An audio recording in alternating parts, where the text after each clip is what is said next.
That's a fight that I want to get made. I'm looking to make big fights, and unification fights is what I want to do. Got it.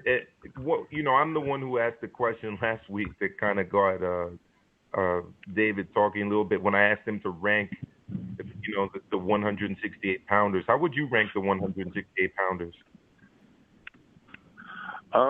Well, I think definitely some good champions in the division, and some guys with different attributes.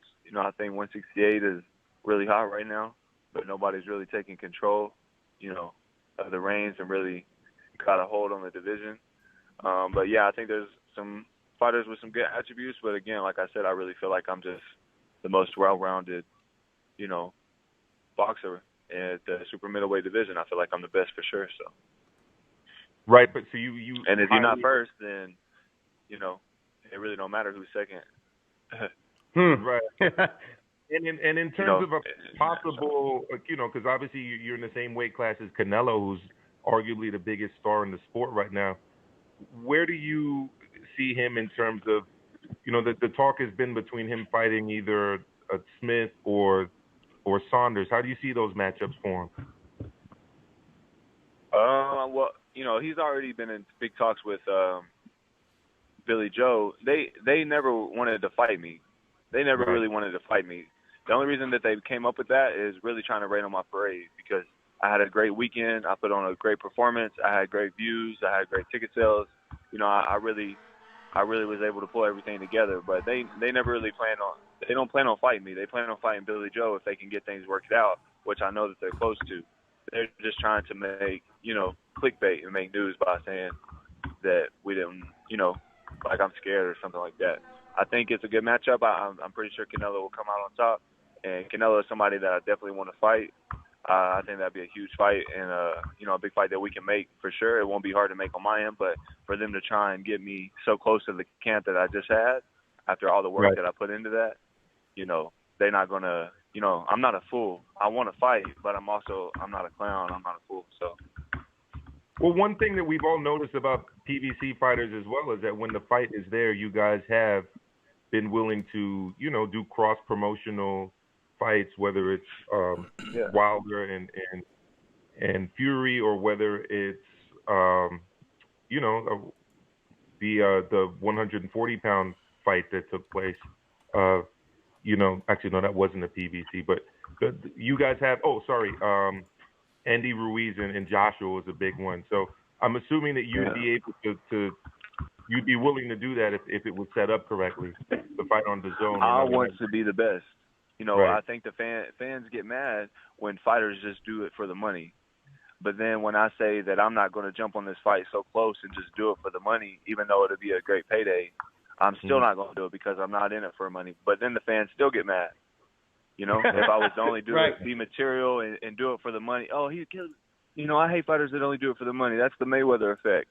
And then you have a fighter like me screaming, sitting here saying, I'm not going to jump on this just because of the money, because it's not a good offer. It's absurd. Well, then I get mad. People get mad at me because I'm not doing it for the money.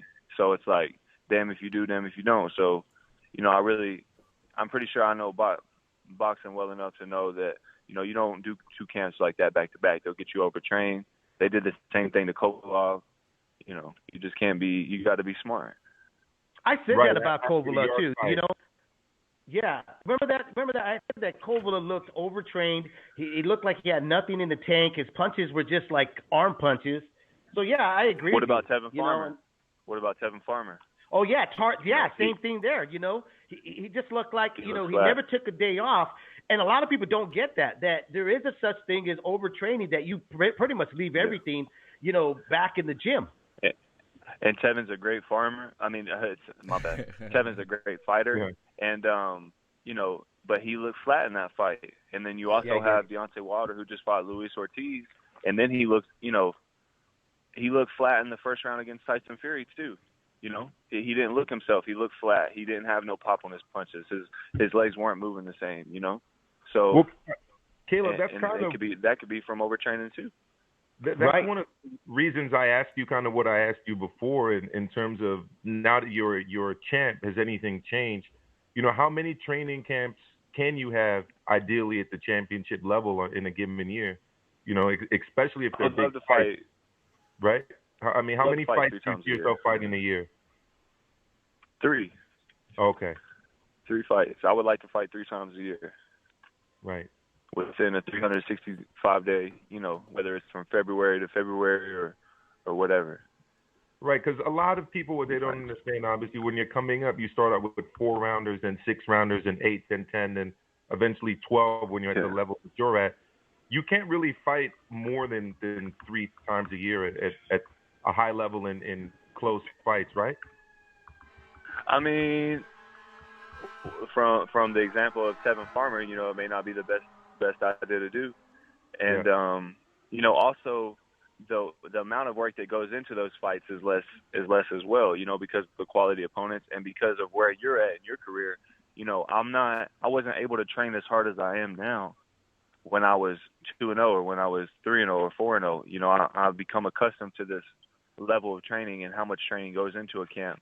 You know, it's just